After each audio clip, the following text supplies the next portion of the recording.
পথ হারাবো বলে এবার পথে নেমেছি, সেভাবে বাংলাদেশ জাতীয়তাবাদী দল এবং বর্তমান সরকার পথে নামেনি। মাননীয় স্পিকার, আমরা পথে নেমেছি পথটা তৈরি করে ইনশাআল্লাহ।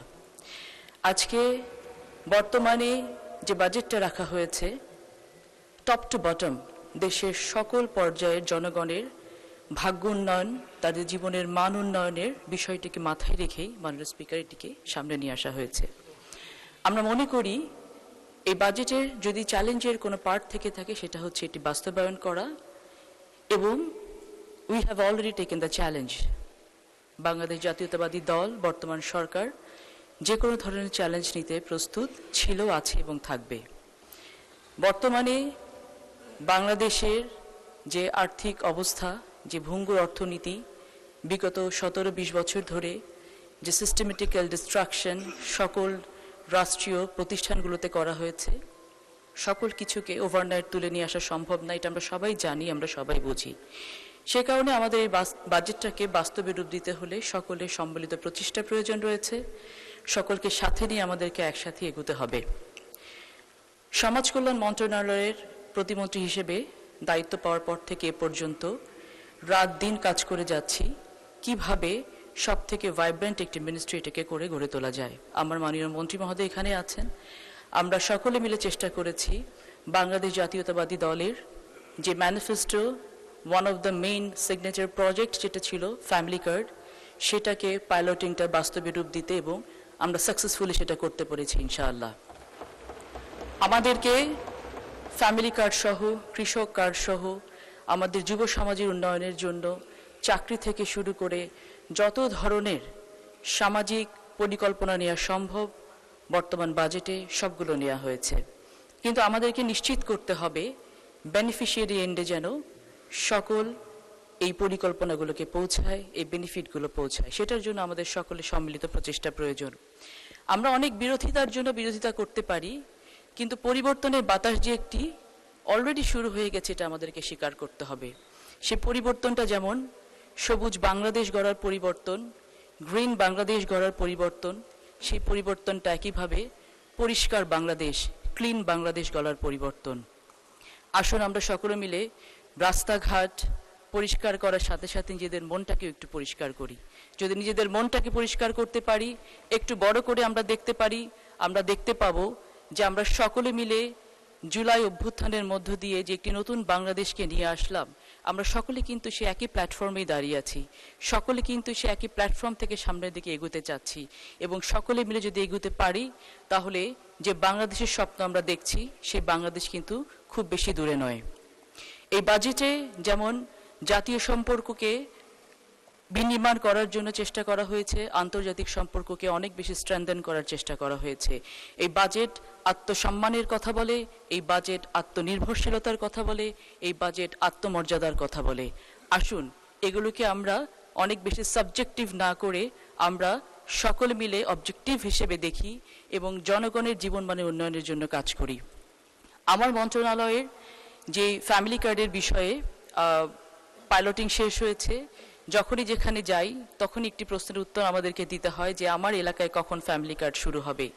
এই যে মানুষের চাহিদা, এই যে মানুষের রেসিপ্রোকেশন, তাদের যে ফ্যামিলি কার্ডের প্রতি সপ্তাহে সর্বোচ্চবার বিকাশ পেমেন্টে 50 জন হবেন পেমেন্ট চ্যাম্পিয়ন। জিতে নিন টিভি সহ আকর্ষণীয় সব প্রাইজ।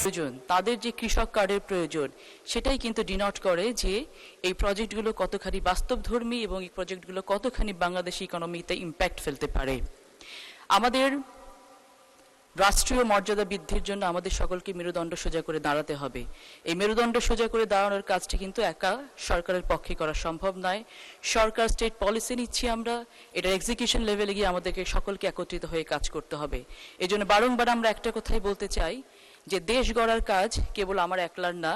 আমরা দেখেছি বিগত সময়ে যখন এক একটি সেক্টরের উপরে অত্যাচার হয়েছে তখন সেই সেক্টর প্রতিবাদ করেছে, কিন্তু যখন একটি সন্তানের গায়ে গুলি লেগেছে তখন কিন্তু ঘর থেকে মা বাবা সহ সকলে বেরিয়ে এসেছে। আসুন উন্নয়নের অগ্রযাত্রায় আমরা সকলে মা বাবা সহ একসাথে বেরিয়ে এসে এই উন্নয়নের অগ্রযাত্রাতে আমরা শরিক হই এবং কাজের দিকে এগিয়ে যাই। সময় কম, এলাকার কথা কিছু না বললেই নয়। নাটোরের মানুষ, আমি নাটোরের মেয়ে। আমাদের নাটোরের বেশ কিছু বিষয় নিয়ে ইতিমধ্যে আমি সংসদে কথা বলেছি। তার মধ্যে একটি হচ্ছে নাটোরে যতগুলো চরাঞ্চল রয়েছে, উত্তরাঞ্চলে যতগুলো চরাঞ্চল রয়েছে, এই চরাঞ্চলগুলোকে যদি আমরা ইউটিলাইজ করতে না পারি তাহলে আমাদের জন্য এটা খুব ক্ষতির কারণ হচ্ছে। প্রথমত বালুমহল নিয়ে একটা বড় সিন্ডিকেট কাজ করে পুরো বাংলাদেশ জুড়ে। এই সিন্ডিকেটটাকে আমাদেরকে একটু আইডেন্টিফাই করে কেটে ডিফিউজ করতে হবে। বালুমহলকে যদি লিজ দিতে হয় তাহলে অ্যাপ্রোপ্রিয়েটলি বালুমহল নিয়ে কাজ করতে হবে, আর যদি বালুমহলের লিজ বন্ধ করতে হয় তাহলে একবারে বন্ধ করতে হবে।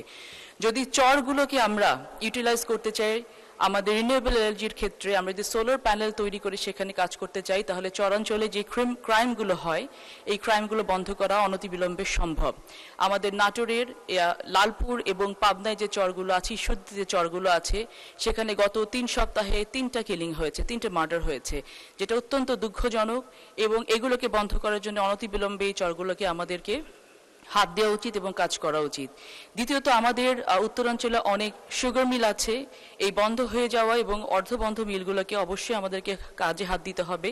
তাহলে যেটা হবে, আমাদের যুব উন্নয়নের জন্য, যুব সমাজের কর্মসংস্থানের জন্য তারা যখন সরকারি চাকরির খোঁজে ঘুরতে থাকে, অথচ সরকারি চাকরির সংস্থান আসলে সকলকে দেওয়া সম্ভব না, আমরা যদি এলাকা ভিত্তিক কাজগুলো হাত দিতে পারি তাহলে সেখানে কর্মসংস্থান হবে এবং এলাকাতে ভিত্তিক কিন্তু উন্নয়ন করা আমাদের পক্ষে সম্ভব। ওয়ান ভিলেজ ওয়ান প্রোডাক্ট যে প্রজেক্টটি আমরা এগোতে চাচ্ছি, ইতিমধ্যে যদি আমরা সেই কাজগুলোকে আরও একটু ত্বরান্বিত করি তাহলে আমাদের কাছে অনেকভাবে এই ধরনের প্রস্তাবগুলো এসছে যে আপনারা এই কাজগুলো করেন। কিছুদিন আগে শ্রীমঙ্গলে গিয়েছিলাম, চা বাগানের মণিপুরীদের সাথে কথা বলেছি। চমৎকার কাজ তারা করে, মণিপুরি শাড়ি তৈরি তারা করে। রাজশাহীতে আমাদের তাঁত আছে, টাঙ্গাইলে তাঁত আছে, নাটোরে আঁক আছে, বিভিন্ন জায়গায় বিভিন্ন প্রোডাক্ট আছে যেগুলো নিয়ে আমরা কাজ করে জাতীয় এবং আন্তর্জাতিকভাবে স্বীকৃতি লাভ করতে পারি। পরিশেষে বলতে চাই, বর্তমান সরকার চাইছে দেশের সকল জনগণকে নিয়ে সামনে এগিয়ে যেতে, দেশের জনগণের জীবন মানের উন্নয়ন করতে। আসুন আমরা সকলে মিলে একসাথে সম্মিলিতভাবে সেই কাজটি করি। পথ দীর্ঘ নয়, পথটি খুবই অল্প। এই অল্প পথে যেন আমরা কাজগুলো একটু ভালো মতো করতে পারি, সকলে মিলে করতে পারি।